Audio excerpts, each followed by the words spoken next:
as 1881, Assam Railway and Trading Corporation began laying of tracks in Assam after oil find in Digboy.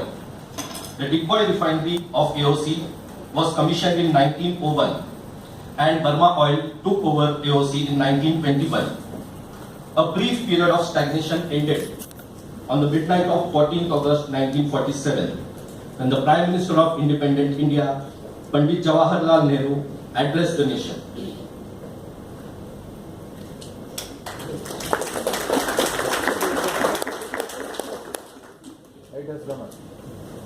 Long years ago, on this day, we made a tryst with destiny, and now the time has come for us to redeem our pledge, not fully or in whole measure, but very substantially. Tonight, at the stroke of the midnight hour, when the world sleeps, India will awake to life and freedom. Jai Hind. आजादी तो मिल गई, अभी आगे क्या? What we can do with independence and freedom? Oil, as everyone knows, is of vast importance in the world today.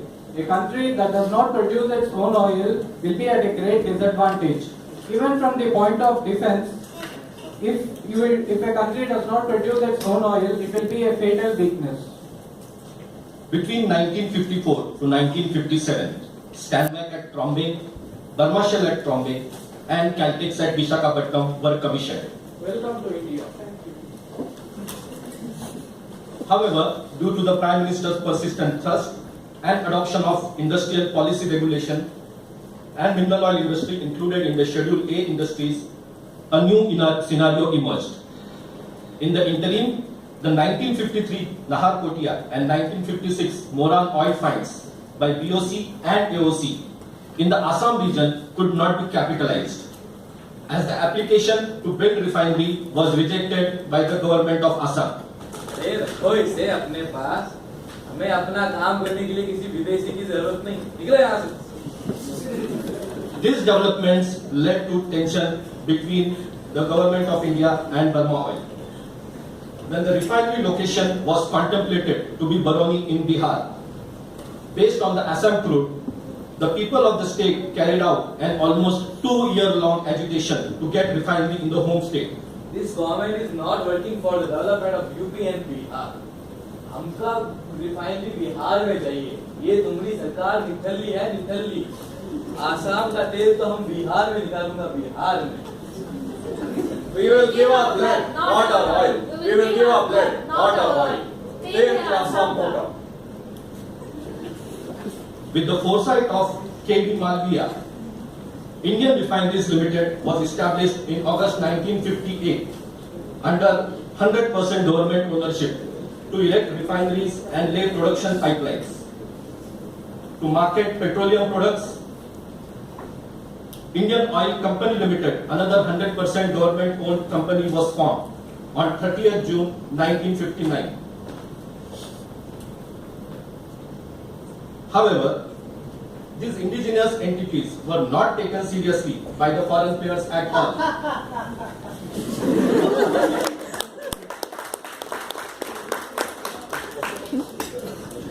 The first fillip to the activities of Indian Oil Corporation came by the way of receipt of first parcel of 11,390 tons of imported diesel of Russian origin from MV Uzhgorod. नमस्ते। हम जानते हैं कि China और America आपको पाकिस्तान को तेल देते हैं, लेकिन हम आपको तेल देंगे और फिर रुपए में देंगे, ना चाहिए डॉलर ना चाहिए रुपए।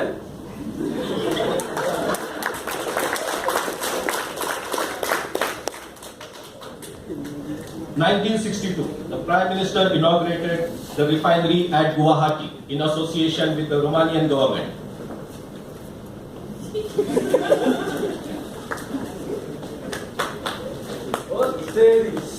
गुवाहाटी में रिफाइनरी खोला है, हमको नहीं दिया रिफाइनरी, हमरे बिहार में नहीं दिया, हम खामोश नहीं बैठूंगा, बिहार में रिफाइनरी खुलवा के रहूंगा। The first retail outlet at Anjar in Kandla was another step. In 1963, while the Srinagar bulk storage facility was being formed, a special status was granted to IOC by the Prime Minister. From now on, in India, Indian Oil will be the sole selling agent for all products produced and refined in India.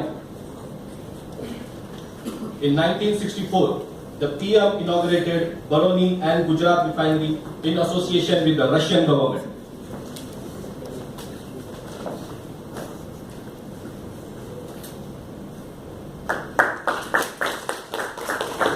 ये हुई ना बात, अब खुली है बिहार में refinery, अब करूंगा मैं बिहार का विकास। Guwahati Siliguri product pipeline was another feature. Defense aviation services were also launched. On 1st of September 1964,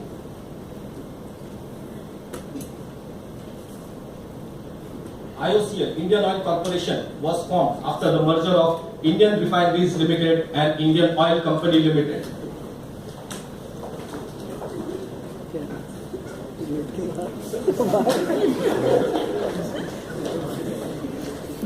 New tag IOCL.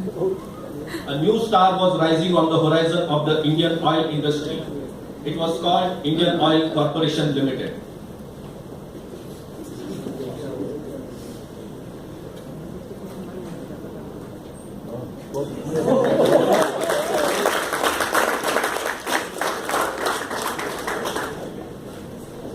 In 1965, Indo-Pak war was another feather in the cap of IOC. Congratulations, Indian Oil. You have been crucial for providing vital supply of petroleum products to the army. Because of you, you have been an able ally in the war. So you deserve accolades.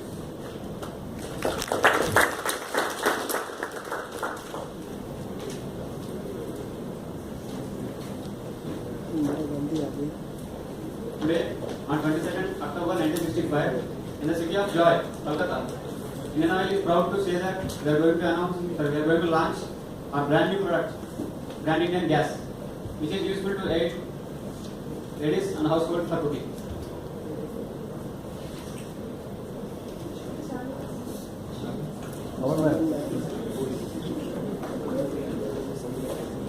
No, this is a kind of dangerous business. It will not entertain in India. It will blow up like a bomb. At that point in time, people were apprehensive to use LPG cylinders as they considered it as a potential hazard. To counter this negative perception and impress a change in mindset, IOCL launched a massive educational and awareness campaign. On the LPG same- is safe, LPG is safe, LPG is safe, LPG is safe. on the safe use of LPG as a cooking medium. This was perhaps the biggest and the largest mass media campaign of that time, which launched brand in days. Between years 67 to 69, IOCL established bitumen and marine bunker business, marketing division of Madras refinery product, and was also able to contribute around 50% of the petroleum products demand. Come 1971, India was constrained to enter the Bangladesh Liberation War. IOCL had a major role to play. We are at war and Indian Oil to fight this war. Our Gurgaon refinery drive to supply product. Clean hai. IUCF have a look. How can we help them? Yes, madam. Okay. After stellar performance during the 1972 war, both the Army and the IOCL earned accolades. Congratulations, General. You have done really good job. Madam Prime Minister, fighting the war is no sweat. These foreign workers made us wait for lubricants for our army vehicles. I wish they were here in front of me. If they move, I'll shoot them. If not, I'll paint them. IUCF, do you have any solution for it? Madam Prime Minister, you can set up a research and development center to get better solutions. Okay, then start earnestly. Yeah, well. Now dismiss. The R&D Center was established in Faridabad in March 1972. Initially being described as unimpressive whitewashed edifice standing almost like an apology for a laboratory on a barren snake-infested tract of land. However, within few weeks, 120 grades of lubricants were finalized and the super brand Servo was launched on 15th August 1972 on the occasion of 25th Independence Day. Servo still retains the super brand and the master brand entity status in India. According to Krishna Swamy Committee recommendation, Indian oil industry shifted from import parity pricing mechanism to retention pricing mechanism. In 1975, Haldia refinery was inaugurated using the Japanese unique WIG technology.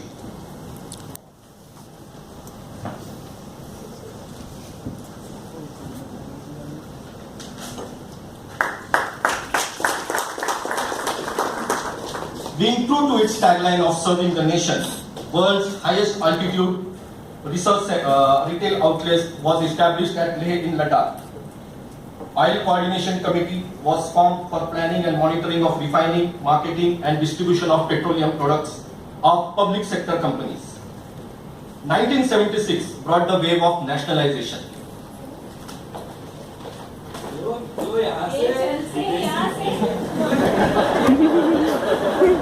Private oil companies like Esso Stanvac and Caltex exited India. There was a new competition on the horizon for Indian oil, namely HPCL and BPCL.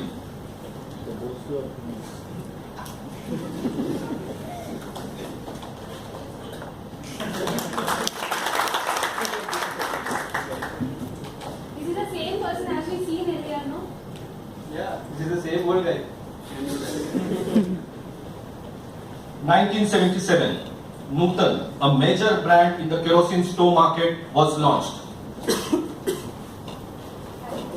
This brand, the brainchild of the R&D division, was a huge rage in the Indian households during the 70s. On December 16, 1977, IIPM, Administered Price Mechanism, came into existence.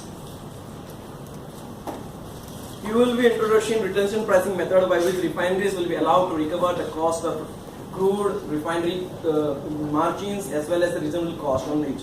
And the same mechanism of retention pricing will also be extended to marketing and distribution companies.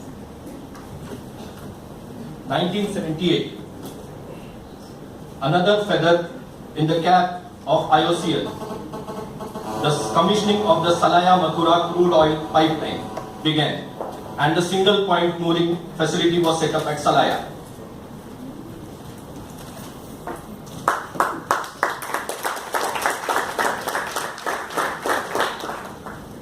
PCRA, Petroleum Conservation and Research Association, was formed to formulate strategies and promote measures for accelerating conservation of petroleum products.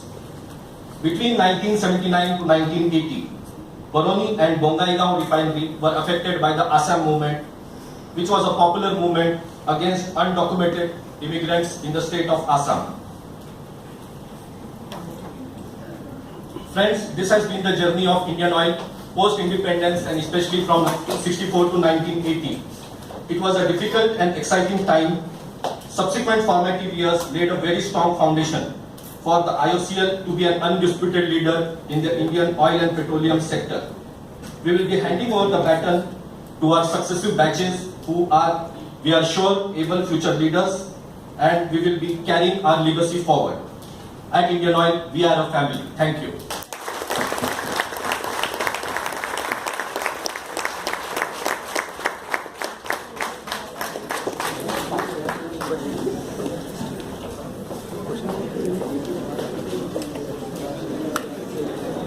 No questions, huh?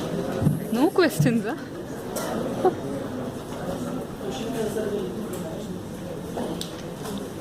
Please be here.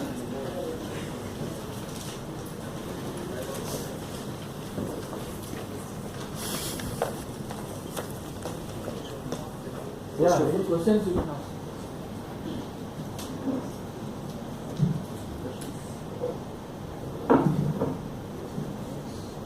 Any questions? From the rest of the participant, if you wish, ask any